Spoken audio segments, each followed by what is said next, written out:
Je pense personnellement que Kaba Libi, c'est quelqu'un qui est assez outillé. Pourquoi je le dis? J'ai eu à lire un de ses livres, notamment sur le fédéralisme communautaire. C'est quelqu'un qui dit des choses et qui fait des choses. Je pense qu'il est quelqu'un de pragmatique et qui permet aux jeunes de briller. Je pense que c'est un jeune qui a du potentiel. Je l'ai connu en fac. On a cheminé même ensemble lors des revendications estudiantines. C'est quelqu'un qui a du potentiel. Et vraiment, je suis fier de lui. J'espère qu'il fera un bon score. Pourquoi pas remporter l'élection présidentielle. Je pense honnêtement que Kaba Libi, c'est l'espoir que la jeunesse recherchait et qu'il fera un bon président en 2025. Je pense que le candidat Kaba Libi est un très bon candidat pour la présidentielle à venir. Vous savez, c'est un jeune dynamique. Bon, il n'a pas encore 55 ans, 50 ans autant pour moi, mais il représente valablement la jeunesse. Parmi les jeunes candidats qui sont en lice pour la présidentielle, je crois que c'est le favori. Pour être franc, il a cette possibilité de remporter l'élection présidentielle.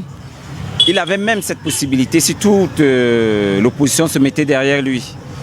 Maintenant que l'opposition est divisée, je pense qu'il va faire un score et c'est un potentiel successeur de Paul Biya. Personnellement, je ne suis pas sûr qu'un candidat puisse remporter une élection face au président Biya actuel, mais je pense quand même qu'il fera un bon score.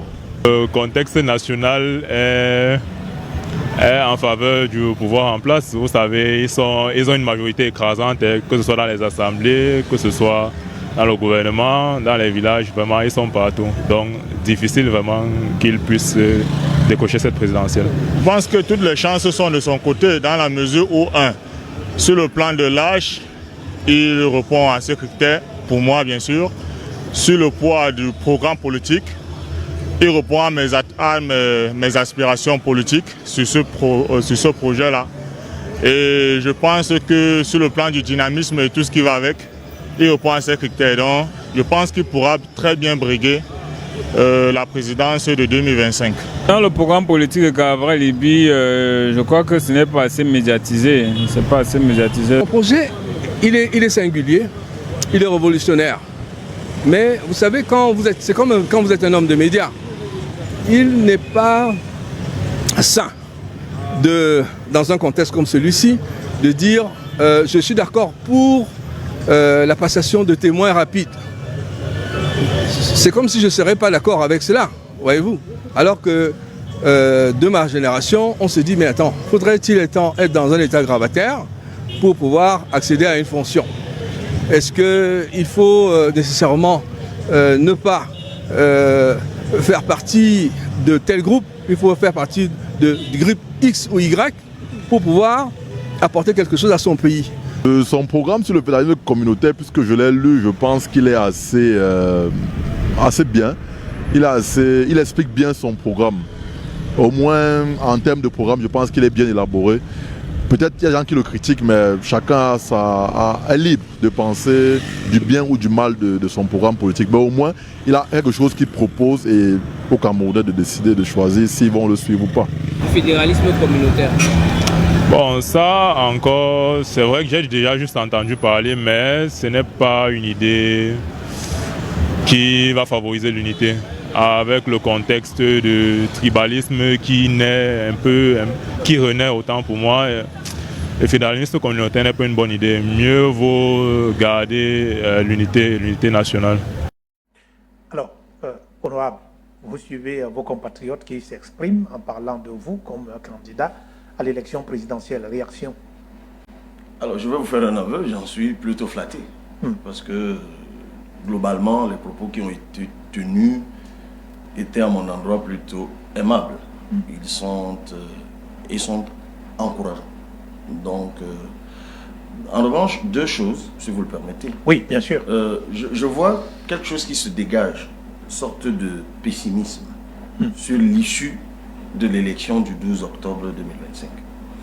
Je tiens à dire à ceux qui sont passés là et ceux qui sont en train de nous écouter que je vais gagner cette élection du 12 octobre 2025. Pourquoi? Et contrairement à ce qu'on a entendu, ça va nous faire il y a anticiper quelqu'un sur... qui a invoqué le contexte, un certain nombre d'institutions et de choses qui sont favorables au pouvoir sortant. C'est une illusion d'optique qui est elle-même chevillée à ce que nous appelons l'impuissance apprise. C'est des idées reçues. Monsieur Joly Coum, moi je viens de faire le Cameroun, c'est une habitude pour moi. Mais disons dans le cadre de la pré-campagne, parce que depuis 2 ans, nous n'avons pas pu travailler sur le terrain, ça vous devez sans doute le savoir, parce que nous faisions l'objet d'une persécution et d'un acharnement à nul autre pareil par un membre du gouvernement bien désigné. L'objectif connu était de nous empêcher d'être candidats à l'élection présidentielle et quand même il n'y parviendrait pas à nous anesthésier complètement. Par la grâce de Dieu et la justice camerounaise, nous en sommes sortis. Et là, dans le cadre de la pré-campagne, nous avons lancé la vague orange qui nous a conduit à Kribi. Vous avez certainement vu les images, je crois que Bignoz les a relayés, fait des milliers de gens. Puis nous sommes allés jusqu'à Koussiri à l'extrême nord.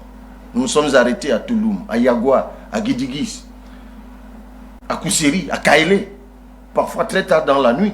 Moi, je vous dirais, monsieur Koum, ce que j'entends des populations que je rencontre hier, aujourd'hui. Les gens vous disent, on en a marre. Donc, vous ne pouvez pas me convaincre que dans un pays où les gens disent de partout, que ce soit dans les agglomérations, que ce soit dans l'arrière-pays, les gens vous disent qu'ils en ont marre. Les gens vous disent qu'il faut que ce pouvoir s'en aille. Et vous dites que ce pouvoir ne partira pas. C'est ce que nous appelons l'impuissance apprise. Parce que ça émascule l'électeur. Ça donne l'impression à l'électeur que sa voix ne compte pas. Que lui, son opinion ne vaut pas. Non. Parce que justement, derrière, il y a, tout le monde le voit, c'est rampant, la fraude électorale. Mais la fraude électorale ne peut pas être victorieuse de la volonté déterminée de tout un peuple. Il y a quelque temps, nous avons diffusé sur notre site internet, c'est encore disponible sur notre site internet www.cabral2025.cm. Vous y allez, vous trouvez encore cette vidéo. Effectivement, où nous démontrions que par des manipulations numériques, algorithmiques, il y a au moins 2 millions de voix fictives qui sont déjà créées. Je me souviens, c'était hier, lorsque nous étions à Fanloum, le responsable du parti me disait, on dit qu'il y a 2000 inscrits. Mais nous qui vivons ici, nous savons qu'il n'y a pas autant d'inscrits. Mais nous allons faire échec à ce qu'ils ont préparé. Parce qu'ils ont compris mon message. C'est la présence physique dans les bureaux de vote, M. Joly Coum. Permettez que j'achève là-dessus. On aura l'occasion de revenir là-dessus. C'est très important que je réagisse après ce Vox Pop. C'est ça. Il faut que ceux qui parlaient tout à l'heure, et j'espère qu'ils sont à l'écoute, intègrent que chacun d'entre eux, il suffit qu'ils se décident bénévolement d'aller voter, évidemment, et de se mettre au service du candidat de son choix. Pour surveiller le vote, il n'y aura pas de fraude dans son bureau de vote. Là, on nous annonce 31 500 bureaux de vote. Nous lançons un appel aux Camerounais. Nous avons besoin d'au moins 31 500 personnes pour surveiller le vote. Non pas pour un candidat, mais que le citoyen intègre qu'il surveille son vote pour que sa volonté à lui exprimée dans l'urne ne soit pas travestie et volée par ceux qui en sont devenus experts et qui nous ont plongés dans la misère et la souffrance depuis 43 ans.